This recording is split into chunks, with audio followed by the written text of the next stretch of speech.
એક, જો તમે ઘાનો સોજો ઓછો કરવા માંગતા હોય તો ડુંગળીને બાળી લો અને તેમાં હળદર ભેળવીને ઘા પર લગાવો.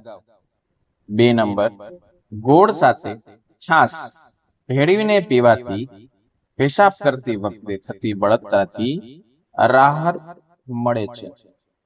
3 નંબર, દરરોજ લીમડાના 7 પાન ચાવવાથી ડાયાબિટીસ નિયંત્રણમાં રહે છે. 4 નંબર, અઠવાડિયામાં એકવાર નાળિયેર પાણી પીવો, તેનાથી શરીર ગોરું બને છે.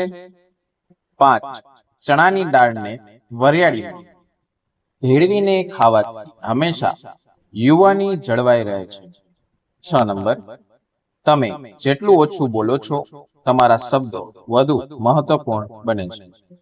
7, જો તમને નબળાઈ લાગે તો કાજુનો ઉપયોગ કરો. 8 નંબર, ગોળ ખાવાથી લોહી સાફ રહે છે. જમ્યા પછી દરરોજ ગોળ ખાવાથી પેટ ઠંડુ રહે છે અને ગેસ થતો નથી. 9 નંબર, જ્યારે પણ તમે દહીં અથવા લસ્સીનું સેવન કરો છો તો તેની પછી તરત જ કેળા ના ખાવા જોઈએ. 10 નંબર, જો તમારે વજન ઓછું કરવું હોય તો લીંબુ, કોબી અને કાકડી ખાઓ. 11 નંબર, સૂતા પહેલા 1 ગ્લાસ મીઠું, નવશેકું દૂધ, 1 ચમચી શુદ્ધ ઘી ભેળવીને પીવું જોઈએ. 12 નંબર, સ્નાન કર્યા પછી કાન પાછળ તેલ લગાવવાથી મગજ તેજ થાય છે. 13 નંબર, હુંફાળા પાણીમાં મધ મિક્સ કરીને પીવાથી કિડનીની બીમારીઓ થતી નથી. 14 નંબર, બટાકાની છાલ તમારી ત્વચા પર બ્લીચનું કામ કરે છે. તેને લગાવવાથી તમારી કાળી પડી ગયેલી ત્વચાનો રંગ સાફ કરવામાં મદદ મળે છે. 15 નંબર, દિવસભરનો થાક દૂર કરવા માટે ગરમ પાણીમાં નાની ઇલાયચી નાખીને પીવો, થાક દૂર થઈ જશે.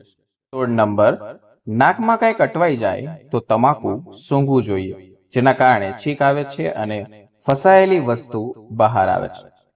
17 નંબર, આંસુ રોકી રાખવાથી માથાનો દુખાવો, ગુસ્સો, હાઈ બ્લડ પ્રેશર જેવી બીમારીઓ થાય છે. 18 નંબર, ઝૂકતી વખતે ક્યારે ખાવું જોઈએ નહીં, આનાથી શ્વાસ સંબંધિત રોગનો ખતરો વધી જાય છે. 19 નંબર, ડુંગળી કાપીને તેના પર થોડુંક લીંબુ નીચોવીને ખાવાથી, તેનું સેવન કરવાથી અપચોની સમસ્યાઓ દૂર થાય છે. 20 નંબર, જો તમને ખૂબ જ માનસિક ટેન્શન હોય તો વધુ પાણી પીવો, ટેન્શન દૂર થઈ જશે. 21 નંબર, જો તમારા પેટમાં ગેસ બનતો હોય તો અડધી ચમચી તજનું ચૂર્ણ હુંફાળા પાણી સાથે લેવાથી ગેસ બંધ થઈ જશે અથવા ગેસની સમસ્યામાં રાહત થશે. 22 નંબર, માંસ ખાધા પછી ક્યારેય દૂધનું સેવન ન કરો, તે તમને નુકસાન પહોંચાડી શકે છે.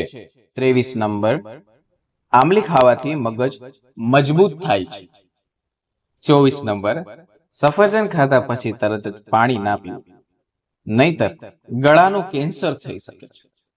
25 નંબર, જો તમને વારંવાર મોઢામાં ચાંદા પડવાની ફરિયાદ રહેતી હોય તો દરરોજ ભોજન કર્યા બાદ ગોળ ચૂસવાનું ભૂલશો નહીં, આમ કરવાથી ફોલ્લાઓ મટે છે.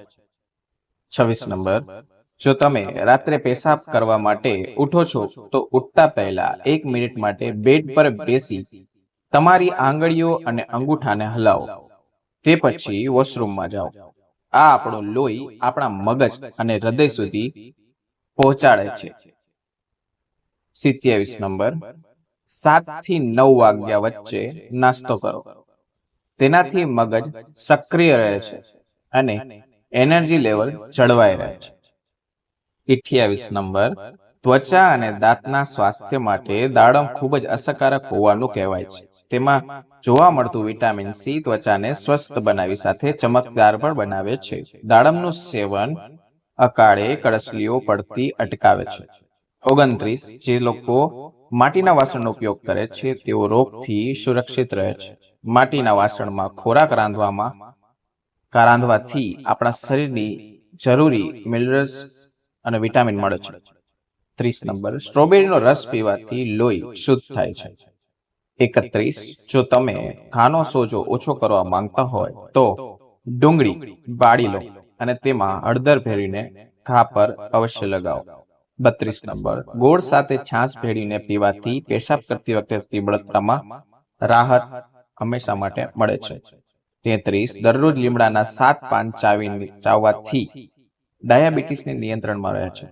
34, અઠવાડિયામાં એકવાર નારિયેળ પાણી પીવો, તેનાથી શરીર ગોરું બને છે. 35 નંબર, ચણાની દાળને વરિયાળીમાં ભેળવીને ખાવાથી હંમેશા યુવાની જળવાઈ રહે છે.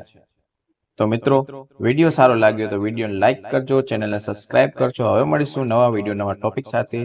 ત્યાં સુધી રાધે રાધે, જય શ્રી કૃષ્ણ, અને કમેન્ટ બોક્સમાં હર હર મહાદેવ લખવાનું ભૂલશો નહીં. વિડીયો જોવા બદલ આપનો ખૂબ ખૂબ આભાર.